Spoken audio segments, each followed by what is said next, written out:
Sa video na to ay share ko po sa inyo kung paano po ako nag-apply ng Canadian citizenship.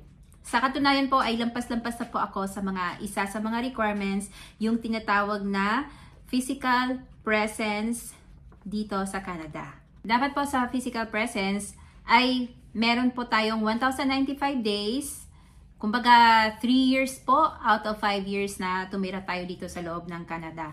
Doesn't matter po kung lumabas po tayo ng bansa, kung mag-fill up po tayo ng physical calculator online, ay ilalagay naman po natin doon yung mga petsa kung kailan po tayo lumabas ng bansa at kung kailan po tayo bumalik ng bansa. Kaya makakukompute na po doon automatic. Ang total physical presence ko po ay naging 1,724 dahil inantay ko din po na makabuo ng 3 years yung dalawa kong anak. Anytime naman po pwede tayong mag-check ng physical presence calculator. Dito po natin pwedeng i-check at i-share ko po ang link sa description box. Noong nag-apply po ako ng citizenship nitong Halloween, nitong taon na to, ang physical presence ng mga anak ko is 1,303. Pinalampas ko din ng medyo matagal-tagal para po safe tayo sa ating application. Kasi hindi naman po ako nagmamadali sa pag-a-apply ng citizenship dahil kasi nai-stress ako pagkadatingan ng mga test, ganon. Yung mga friends ko nagsasabi, uy, mag-apply ka na kasi lampas-lampas ka na sa requirements. Ngayon talaga, nag-apply na ako kasi yung edad ng anak ko is 17 na siya ngayon. Pag lumampas na kasi ng 18 years old, yung fee ay tataas na din. Magiging, ito po yung mga fee nila. So, ito po yung mga requirements na dapat nating ihanda. Una po, kailangan po natin mag-scan or mag-photocopy. Depende po kung saan po ang pinili nyong applyan, yung paper po ba or online. Pag online po, i-scan po natin ang ating IELTS result or CELPIP. Yung language test po is valid na po siya ng 2 years, di po ba? Kung expired po ito, okay lang po. Ito pa din po ang gagamitin natin sa pag-apply natin ng citizenship. Tinatanggap po nila yon. Pero alam niyo po ba, meron po akong kakilala dito sa Canada. Kasamahan ko po dati sa trabaho. Naka5 taon na po siya dito sa Canada. Kinuha po siya ng asawa niya from the Philippines. Alam niyo po ba, nung nag-apply siya ng citizen, hindi po siya hinanapan ng IELTS. At hindi din po siya nag-aral dito sa Canada. Meron lang din po nakapagsabi sa kanya, kaibigan niya, na nag-apply din noon ng Canadian citizenship na hindi din po hininga ng English test report. At hindi din po nag-aral yung kaibigan niyang yon. Kaya nag-try po siyang mag-apply. Sa awa ng Diyos, yung officer na nag-review ng application niya ay hindi din siya hinanapan ng English test report. Kaya ngayon, Canadian citizen na po siya. Isang kaibigan ko din po, nag-apply po siya ng citizenship. Wala po siyang IELTS, wala siyang CELPIP, pero nag-aral po siya dito sa Canada. Kaya hindi po siya ni-required ng English test report. Ang in-attach po niya is yung diploma at transcript niya dito sa Canada. Hindi po pwede yung transcript at diploma natin sa Pilipinas. Yung isang kaibigan ko naman gumagaya din. Ang ginawa niya, nag-try din siyang mag-apply ng citizenship. Wala po siyang IELTS, wala siyang CELPIP, hindi po siya nag-aral dito. Ang nangyari po, nakachempo po siya ng officer na istrikto. Binalik po yung application niya dahil incomplete. Kaya ang ginawa ng kaibigan ko is nag-aral po siya ngayon ng massage therapy, 2 years. Para pag nag-apply po siya ng citizenship, i-attach na po niya doon yung mga credentials niya. Siguro depende po sa officer na nag-review ng ating application. Pero mas mainam na din po na meron tayong English test report para po pag hinanap sa atin ay hindi na po tayo matatagalan. Kailangan din po natin i-scan yung passport natin. Kung halimbawa po, katulad ng sa case ng mga anak ko, dumating po sila ng 2019 at in-apply po sila nitong 2024. So 3 years po. Ang old passport nila, naka-stamp po doon yung permit nila. Ito po.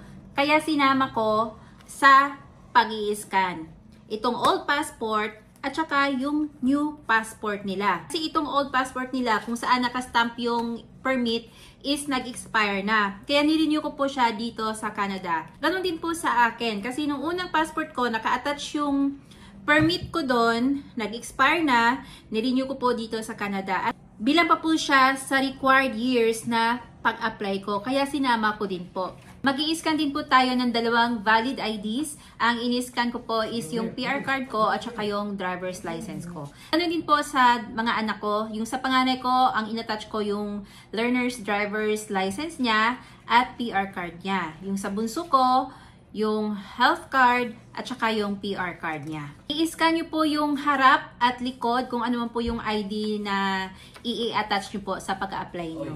In-attach ko din po yung report card ng mga anak ko kasi dito sa Canada, ang report card ay pinapadala lang po by email. Magsasign in po tayo, mabubuksan po natin ito. Ang i-attach lang po natin ay yung recent na report card. Kailangan din po natin ng 2 pictures. Doon po kami nagpakuha ng photo sa shoppers. Alam na po nila kung ano po ang measurement ng ating photo. Pero for your reference po, ito po yung measurement ng photo sa pag-apply natin ng citizenship. Ang nabayaran ko po doon sa shoppers is nasa mga $83 po. May tax na po yun. 3 po kami. Iniscan ko po ang picture gamit ang aking cellphone. Tapos, sinend ko sa email ko. Doon ko na lang po sinave sa laptop yung picture para mabilis lang po siyang i-attach. Nung nag-apply po ako, gamit-gamit ko po yung laptop, hindi po yung cellphone. Mas madali lang po kasi pag laptop ang gamitin mo or desktop, o depende po sa'yo. Kung komportable po kayo sa cellphone, okay po. Pero para sa akin, mas madali po pag laptop or PC. Depende po sa inyo. Sa photo po pala, make sure po na meron pong stamp na may address kung saan po kayo. Katulad po nito, may address po kung saan tayo napapicture at may date. Importante po yon. Sa 2 photo na yon, so dapat meron po silang stamp sa likod. Tapos sulatan lang po natin ang pangalan ng aplikante. Kumuha din po ako ng police clearance sa United Arab Emirates, sa Dubai po. Bilang pa po kasi yun sa 5 taon na required ng pag-apply ng citizenship. Ituturo ko din po sa inyo kung paano po kumuha ng police clearance sa Dubai na hindi po kailangan ng Emirates ID. Gagawa po ako ng ibang video para dito. Lahat po ng aplikante, i-scan din po ang birth certificate. Kasama po ito. Munti ko pala nakalimutan, yung expired natin na work permit, sasama din po natin yon sa pag-i-scan or photocopy. Requirement din po yon.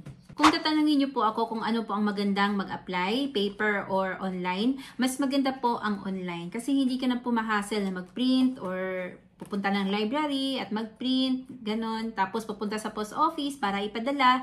Hindi na po. Kung sa online po, mabilis na lang siya at may tracker din naman. Kaya mas convenient ang pag-apply sa online. Bago po tayo makapag-proceed, kailangan po muna nating mag-create ng account para po makapag-apply po tayo online. Hindi ko na po ituturo sa inyo kung paano po mag-create ng account. Kayang-kaya na po ng powers natin yan. Di po ba meron na po tayong mga social media? Parang ganun lang po ang paggawa nun. Once nakapag-create na po tayo ng account, mabilis na lang po yun. Tuloy-tuloy na po yun kasi meron po siyang instruction. Kumbaga parang mag-fill in the blanks ka na lang sa online application mo. Mabilis lang po talaga, lalo na pag naka-ready na po yung mga kakailangan na i-attach. Para mas mabilis ang pag-fill up nyo sa online, kailangan nyo po munang mag-ready ng address po inside and outside of Canada during your entire 5-year eligibility period. At mag-ready din po kayo ng detalyado ng inyong employment and education history for your 5-year eligibility period inside and outside of Canada.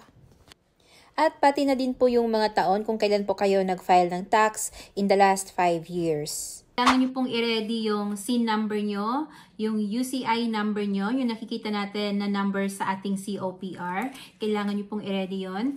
At para mas mabilis po, lalo na pagdating sa payment, kailangan po natin ng isa pang email address. Hindi po yung email na ginagamit natin para dyan sa pag-register sa online citizenship. Hindi po yon. Another email po. Gawa po kayo ng isa pang email kasi yun ang gagamitin natin sa pagbabayad. Credit card at debit card po ang pwedeng gamitin. Ito ay simula pa lang po sa aking Canadian citizenship application journey. I-share ko po ulit sa part 2 kung may mga update na po akong mga natatanggap at kung ano po yung mga pinagagawa ko para din po makatulong sa mga mag-a-apply ng citizenship dito sa Canada. Maraming salamat po sa pagpapanood at huwag po natin kalimutan mag-subscribe at i-click ang notification bell para po ma-notify tayo sa mga susunod nating mga video. God bless po. Thank you. Bye. Ingat.